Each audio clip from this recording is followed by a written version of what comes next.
नमस्कार. स्वामी प्रसाद किचनमध्ये आपलं मनःपूर्वक स्वागत आहे. आज आपण ताटाची शोभा आणि जिभेची चव वाढणारी एकदम खमंग आणि चटपटीत चवीची आपण इथे लसणाची चटणी बनवणार आहोत. अशी जर तुम्ही लसणाची चटणी स्टोअर करून ठेवलात तर एक 5 ते 6 महिने आरामात टिकते. तर तुम्ही अशा पद्धतीने लसणाची चटणी एकदम चटपटीत चवीची आणि झणझणीत इथे आपण लसणाची चटणी केलेली आहे. तर तुम्ही अशा पद्धतीने एकदा तरी लसणाची चटणी करून बघा. चवीला एकदम भारी लागते. तर तुम्हाला माझ्या रेसिपीज जर बघायला आवडत असतील तर स्वामी प्रसाद किचन या चॅनलला तुम्ही एक लाईक, शेअर आणि सबस्क्राईब करा आणि बाजूची बेल घंटा नक्की क्लिक करा. चला तर मग वेळ न घालता आपण रेसिपीला सुरुवात करूया. लसणाची चटणी बनवण्यासाठी लागणारं साहित्य बघूया. तर इथे मी एक 8 ते 9 सुक्या लाल मिरच्या घेतलेल्या आहेत. 1 वाटी बारीक चिरून घेतलेलं सुकं खोबरं घेतलेलं आहे. एक 4 ते 5 चमचे इथे डाळवा घेतलेला आहे. तर तुम्ही डाळव्याच्या ऐवजी शेंगदाणे पण घेतलात तरी पण हे चटणीला छान चव येते. 2 चमचे धने घेतलेले आहेत. 4 ते 5 चमचे इथे पांढरे तीळ घेतलेले आहेत. 1 चमचा जिरे घेतलेले आहे आणि 1 चमचा इथे मोहरी घेतलेला आहे. 1 चमचा काश्मीरी लाल मिरची पावडर घेतलेला आहे आणि चवीनुसार मीठ, 1 ते दीड चमचा तेल आणि एक अर्धी वाटी सोलून घेतलेला लसूण घेतलेला आहे. जर तुम्हाला लसणाची चटणी जास्त दिवस जर टिकवायची असेल, तर तुम्हाला हे सगळे मसाले भाजत असताना आपल्याला कढई घेताना एकदम जाड तळाची हे कढई घ्यायचं आहे. हे मसाले आपल्याला खमंग आणि खरपूस आपल्याला मसाले भाजून घ्यायचे आहे. तर इथे मी एकदम जाड तळाची कढई घेतलेली आहे. तर इथे मी गॅसवर कढई गरम करायला ठेवलेलं आहे आणि कढईमध्ये 1 चमचा तेल घालून घेतलेलं आहे. तर हे चटणी बनवत असताना जास्तीचं तेल घालायचं नाही. आपल्याला एकदम कमीत कमी तेलामध्ये हे चटणी बनवायचं आहे. बाकीचे जिन्नस भाजत असताना त्याला भरपूर प्रमाणात तेल सुटतं म्हणून आपल्याला हे चटणी करत असताना एकदम कमीत कमी तेलामध्ये आपल्याला हे चटणी बनवायचं आहे. म्हणून इथे आपण 1 चमचा तेल घातलेलं आहे. तेल कडकडीत गरम झाल्यानंतर इथे मोहरी टाकून घेतलेली आहे. मोहरी छान तडतडायला लागली की याच्यामध्ये जिरं टाकून घ्यायचं आहे. जिरं छान फुलवून द्यायचं आहे. नंतर यामध्ये 1 ते 2 चमचे इथे धणे घालून घेतलेले आहे. तर याला छान मंद गॅसवर 1 मिनिटभरासाठीच या तेलामध्ये छान परतवून घ्यायचं आहे.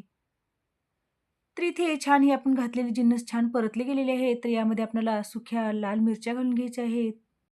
तर हे सगळे मसाले भाजत असताना एकदम मंद गॅसवरच आपल्याला हे मसाले भाजून घ्यायचे आहेत. तर हे मसाले एकदम करपवायचेही नाही आणि एकदम कच्चेही ठेवायचे नाही. तर मंद गॅसवर आपल्याला एकदम खमंग आपल्याला हे मसाले भाजून घ्यायचे आहेत. त्यासाठी आपल्याला एकदम मंद गॅसवर एक 3 ते 4 मिनिटं आपल्याला खमंग याचा सुगंध येईपर्यंत आपल्याला हे छान मसाले भाजून घ्यायचे आहेत. तर या मिरच्याचा छान कलर पण बदललेला आहे आणि सगळे जिन्नस आपण इथे मंद गॅसवर छान खमंग भाजून घेतलेले आहेत. तर या स्टेजला आपल्याला इथे एक 4 ते 5 चमचे आपल्याला यामध्ये डाळवं घालून घ्यायचं आहे. तुम्हाला माहीतच असेल लसणाची चटणी करत असताना एकदम चटणी चिवट होण्याची शक्यता असते म्हणून यामध्ये डाळवं घातल्यामुळे एकदम ही चटणी सुटसुटीत होते. म्हणून इथे एक 4 ते 5 चमचे डाळवं घालून घेतलेलं आहे. जर तुमच्याकडे डाळवा नसेल तर तुम्ही इथे भाजलेले एक 4 ते 5 चमचे शेंगदाणे घालून घेऊ शकता. नंतर यामध्ये एक 4 ते 5 चमचे तीळ घालून घेतलेला आहे. तिळामुळे चटणी एकदम खमंग आणि खुसखुशीत होते आणि एकदम चटपटीत चवीची होते. म्हणून यामध्ये एक 4 ते 5 चमचे मी इथे तीळ घालून घेतलेले आहेत. तर आता हे सगळे मसाले आपल्याला एक 2 ते 3 मिनिटं मंद गॅसवरच आपल्याला हे मसाले भाजून घ्यायचे आहेत. तर याचा छान सुगंध येईपर्यंत आपल्याला हे सगळे मसाले छान भाजून घ्यायचे आहेत. तर इथे मी जाडबुडाची कढई घेतल्यामुळे हे मसाले अजिबात करपलेले नाहीत. तर बघितलं तुम्ही एकदम मस्त आपण इथे खमंग हे मसाले छान भाजले गेलेले आहेत. तर एक 2 ते 3 मिनिटं आपण हे खमंग हे मसाले छान भाजून घेतलेले आहेत. तर यामध्ये आपण जे जे खोबरं घेतलं होतं, ते खोबरं आपण इथे बारीक मिक्सरला वाटून घेतलेलं आहे आणि ते वाटून घेतलेलं खोबरं आपल्याला या मसाल्यामध्ये घालून घ्यायचं आहे. मिक्सरला वाटून घेण्यापेक्षा तुम्ही खिसून पण यामध्ये खोबऱ्याचा खीस घातला तरी पण चालेल. तर इथे मी मिक्सरला बारीक वाटून घेतलेलं आहे आणि हे खोबरं आपल्याला या मसाल्यामध्ये घालून छान खमंग एक 2 ते 3 मिनिटं आपल्याला मंद गॅसवर हे खोबरं छान भाजून घ्यायचं आहे. तर हे सुकं खोबरं भाजण्यासाठी फार वेळ लागत नाही. तर एक 2 ते 3 मिनिटामध्ये एक मंद गॅसवर आपल्याला हे खोबऱ्याचं खीस छान भाजून घ्यायचं आहे. तर इथे एक 3 ते 4 मिनिटं तळापासून ढवळत आपण अशा पद्धतीने हे छान हे मसाले छान खमंग भाजून घेतलेले आहे. तर बघितलं तुम्ही जास्त करपलेलंही नाही आणि एकदम व्यवस्थित आपले इथे छान मसाले खमंग भाजले गेलेले आहेत. तर या मसाल्याचा रंग एकदम हलका-फुलका झालेला आहे, मात्र कच्चाही राहिलेला नाही आणि हे मसाले करपले पण नाहीत. तर बघितलात तुम्ही एकदम मस्त आपण इथे मंद गॅसवरच आपण हे मसाले छान खमंग छान भाजून घेतलेलं आहे. तर यामध्ये तुम्ही सुकं खोबरं जर तुमच्याकडे नसेल, तर तुम्ही यामध्ये रेडीमेड पण खोबऱ्याचा खीस घातलात, तरी पण ही चटणी चवीला छान लागते. तर इथे मी एक अर्धा चमचा हळद पावडर घालून घेतलेला आहे. 1 ते 2 चमचे लाल मिरची पावडर घालून घेतलेलं आहे आणि चवीनुसार मीठ घालून घेतलेलं आहे. तर मिरची पावडर इथे थोडीशी सप्पक आहे म्हणून मी इथे मिरची पावडर जास्त घालून घेतलेलं आहे. तर तुमच्या आवडीनुसार तुम्ही इथे मिरची पावडर कमी जास्त करून घेऊ शकता. मसाले घालून आपल्याला 1 मिनिटभरासाठीच आपल्याला हे मसाले मंद गॅसवरच आपल्याला हे मसाले छान भाजून घ्यायचे आहेत. तर मसाले घालून इथे छान वरी-खाली करत अशा पद्धतीने मी 1 मिनिटभरासाठीच हे मसाले छान भाजून घेतलेले आहे. तर इथे मी या स्टेजला इथे गॅस बंद केलेला आहे. संपूर्ण गॅस बंद केल्यानंतरच या स्टेजला आपल्याला इथे मी अर्धी वाटी लसणाच्या पाकळ्या घेतलेल्या आहेत. साधारणतः एक 40 ते 50 इथे लसणाच्या पाकळ्या घेतलेल्या आहेत. ही चटणी आपल्याला स्टोअर करून ठेवायचं आहे किंवा साठवणची चटणी असल्यामुळे आपल्याला या लसणाच्या पाकळ्या एक 5 ते 6 तास प्लेटमध्ये किंवा ताटामध्ये असंच आपल्याला पसरवून ठेवायचं आहे. असं केल्यामुळं काय होतं ना, या लसणामधला ओलसरपणा कमी होतो. म्हणून आपल्याला हे लसणाच्या पाकळ्या छान पसरवून ठेवायच्या आहेत. 5 ते 6 तास ठेवण्यापेक्षा जर तुम्ही रात्रभर फॅनखाली हे लसणाच्या पाकळ्या जर पसरवून ठेवलात, तर यामधला ओलसरपणा कमी होतो आणि एक 5 ते 6 महिने आपल्याला हे चटणी टिकण्यास मदत होते. म्हणून आपल्याला हे लसणाच्या पाकळ्या पसरवून ठेवायच्या आहेत. तर इथे गॅस बंद करूनच आपल्याला हे लसणाच्या पाकळ्या या मसाल्यामध्ये परतवून घ्यायचे आहेत. कारण आपल्याला हे लसूण भाजून अजिबात घ्यायचं नाही. फक्त या मसाल्यामध्येच आपल्याला हे लसणाच्या पाकळ्या छान परतवून घ्यायच्या आहेत.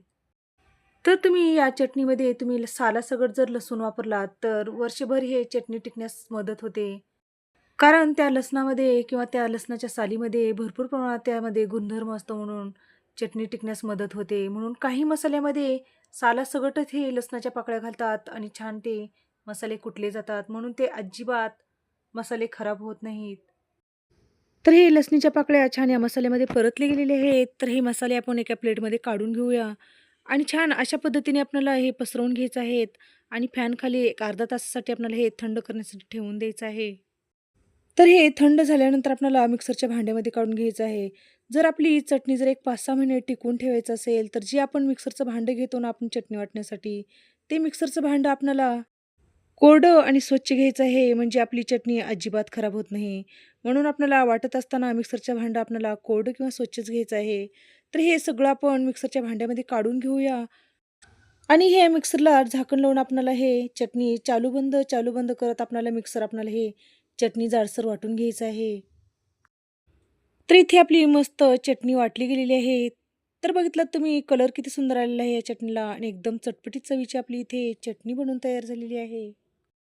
तर इथे आपण लसूणी चटणी वाटून घेतलेला आहे. तर आपण एका डिशमध्ये सर्व्ह करूया.